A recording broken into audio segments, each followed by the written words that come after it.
How you doing? Good. How you guys doing? Good. Pretty well. So how well did you know Coach Foster before you connected with him to come in? So interesting. Myself and Coach Foster go way back. I was a freshman at Cal when he was a senior at UCLA, so we played against each other. I haven't brought it up since then, but he was the reason why we lost when I was at Cal. He ran all over us. So we had a good, on the field relationship then. When he was a position coach here at UCLA, I was at Cal the last 7 years, so we crossed paths and stayed in touch here and there, and then just developed a relationship from there. What's it been like, just all the new assistants coming together, and with Tino and this whole offense right now? Part of the reason I came down here to UCLA was because of the staff and the assistants and the culture. Our offensive staff, handpicked by Coach Foster, every single person. We have a great relationship in the meeting rooms. We push each other, challenge each other, bring up ideas. Coach Tino's running the show, and he's open-minded and knows what he wants to run, but then he's open. He'll ask Coach Jerry, who has experience here at UCLA, Coach AJ with experience with the running backs, being at Oregon State and Kansas, and then Coach Quan, coming in and from Arkansas State, coaching O-line there. It's an open mind, open field in the meeting room. So we throw up stuff on the board, we challenge each other. We really put our minds together and figure out what works best for our offense and what works best for our team and the culture, and putting guys in the right spot. That's what our goal is. So we push guys. It's only practice 5 today, but seems like a lot more based on the time that the guys put in and what they're doing every single day. So we challenge them a lot. We challenge ourselves first as a staff, and we have that relationship where we can build and we can trust each other on being honest and being upfront and forward about where we need to get better and how we need to improve as a staff first, and that bleeds onto the players. How did you match up, do you think, philosophically, when it comes to offense, when you were going to come here and plug in to the offensive staff with Tino? I thought I matched up perfectly with what Coach Tino did. The benefit for myself, I've had 5 different coordinators in the past, worked with 6 or 7 total in the last 13 years. So I've had experience with spread, air raid, offense, pro style, had a lot of background with that. And I'm just getting to my own where I'm ready to kind of do my own thing, and it just happened to be in line with what Coach Tino's doing. What would you call this? Explosive, get the ball in the air. Spread, or what would you call it? Multiple, we'll spread it out. Sure. Confusing for the defense is what I'll call it. Simplistic for the offense, but very confusing for the defense is how I'll sum it up. We're doing a lot of things pre-snap, post-snap that are different. So it's kind of a combination of what I've learned in the past from different offenses and putting it together. I really followed Coach Tino's career closely when he was at Alabama and JMU and Indiana last year. So it was awesome for me to be able to come into an offense that I fit well in and that I have a voice in and an opinion, and I'm able to throw out ideas that I learned in the past and have a vision of what we're doing going forward. So really appreciate what Coach Tino's doing and how he's calling things, and really he's being a teacher in there for us. He knows what he wants, and he's teaching everybody so that we can be more equipped to teach our players. So we're on the same page first. It starts with us. It starts with us up there as a conglomerate, as a solid unit. And then, like I said, it bleeds down to the players. How long after you got the call from Deshaun did you go after Mikey? So I've always had a good relationship with Mikey. You never know with the transfer portal. Obviously, you can't have communication with guys before they hit the portal. It was a situation where Mikey hit the portal, and right away I knew what he did at Cal, I knew what he did at Utah, and I knew his impact on the room. So we target guys when they hit the portal if they're going to fit the room and what we have. And I saw that with my room here at UCLA. I needed somebody to come in and kind of change the culture of the room. Somebody to start the fire and get things going. And so as soon as he hit the portal, I was able to be in communication with him, and it was kind of a no-brainer based on a relationship and me knowing what he can do. So he got here on a different level. First meeting, he got in there and made sure he turned around and told everybody, hey, make sure you write down every single note.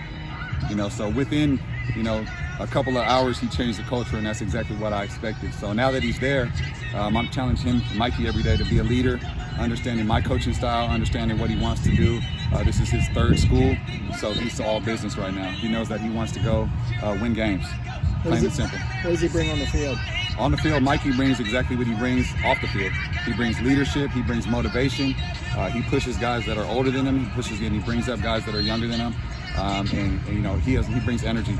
He's a guy, the fire starter, that will get things going.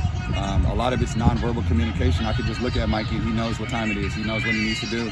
And he's another coach in the room for me. It's awesome. He knows the playbook. He's the first one to chime in the group messages, telling him, hey, let's get in there early. Let's meet on Saturday. Let's do this. So I see the same thing off the field that I see on the field with Mikey, and that's pure leadership. So Carson Gordon's obviously hurt right now, but is he in the wide receiver room, quarterback room, spending time? What's his? I'll tell you what about the receiver room. You couldn't tell who was practicing or who wasn't by the way the guys communicate, by the way they show up. Everybody acts like a starter, and that's something I demand of my guys. I don't care how many reps you're getting. I don't care what your role is. I treat everybody like a starter, and that means I have high expectations for the entire room. That means that I'm going to push them every single day. I don't just talk to the guys that are practicing in the meetings. I talk to them every single day like they're getting reps on the field. So Carson Gordon is a leader. I've seen nothing but leadership and ownership for what he wants to do and where he's going. He has a clear vision of getting back and leading the show. So I'm going to support that and keep pushing to get more out of him as well. What have you been your early impressions of Jaden Wilson? Jaden Wilson's good. We had a good relationship as well. He visited Cal a couple times when I was up there. What I noticed about Jaden Wilson, he's fast. He's extremely fast, and he'll do as much as I ask him. So what I've been doing these last five practices is asking more out of him and demanding more, because he does every single thing that I ask. And that's similar to everybody in the room. I'm asking him to do a lot. So the more I ask, the more they do. And Jaden Wilson is a prime example of that. He has great energy. I want guys to play like they are, be energetic and be, loose out there, but turn it up when it's time to turn it up. And being 5 practices in, turning it up more often than not. So Jaden Wilson's a guy that has shown that he can be consistent. He's shown that he can be the fastest guy on the field. He's shown that he can make contested catches. Now I'm pressing him to be consistent and do that every single day. So he has a high expectation of myself, and I know that he has an even higher expectation for himself. Speaking of past Jadens, it looks like Jaden Marshall is out here as a receiver. Absolutely. So he was a quarterback. Now he's transitioning back to receiver. What have you seen from him? Jaden Marshall's a pure athlete, and we utilize that, especially in this offense. I recruited Jaden Marshall out of Stockton, out of St. Mary's High School as a receiver. So I've always known what he can do. I know he came here originally as a receiver. He's been getting a lot of reps at DB, which is great. And the one thing about Jaden Marshall, he's extremely smart. He knows what he's doing. So for us to be able to steal some reps on offense, has been good for not only himself to develop, what he can do and develop his resume, but also improve our offense. So he showed that he can, retain a lot of information. He showed that he can be competitive on both sides of the ball. He brings a different aspect to our room as well. So we're utilizing his speed. We're utilizing his ability to run routes, and we're putting him in the right position as well to learn and help progress his offense. You've got quite a few titles, one of them being recruiting coordinator. How does that work with the rest of the recruiting staff? And I guess what are your specific duties in that role? So as recruiting coordinator, something that I've been doing for a while now is just I take pride in developing, talent and recognizing and noticing and retaining guys. So that's all encompassing in recruiting coordinating. And right now it's really all hands on deck. So I think as far as bringing the team together, starting with bringing my room together, and then just kind of bleeding out the different aspects and different techniques that I use as far as identifying guys, staying in constant communication. I pride myself on building relationships. So using some of those techniques to bleed throughout the rest of the staff. Best thing about our staff, they're all personable, so I consider really us all recruiting coordinators, because I know about the DBs coming in, I know about the safeties, the corners, the O linemen, D linemen. We sit down in there as a staff, and the defense does the same thing, but we know everybody that's coming to campus. We know why we need them. We don't just invite everybody here to be recruited. We specifically go out, identify guys. It starts with that. As a staff, we have to identify what we need, what we're good at, and what we need to fill the roster. So we're real specific with that. Anybody that we entertain, we need and we want. I take pride in having that title, but I also take pride in the relationships that we have as a staff. So we continue to build relationships. Much like installing offense or defense, we have to install our values as a staff, and then we can put together the guys to identify, because it's not just their ability on the field, it's if they're a fit at UCLA, and UCLA is not for everybody.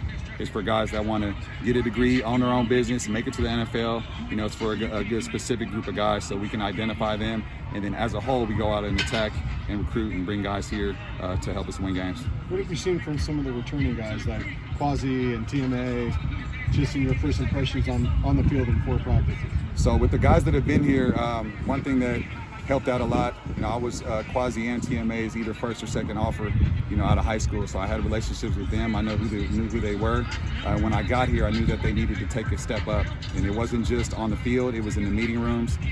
So since we already had that relationship piece knocked out, you know, I was able to dive in the ball, because that's why we're all here. So speaking about Quasi specifically, he's young, obviously going into his second year. And my challenge with him is just to not act like it, you know, be more of a leader.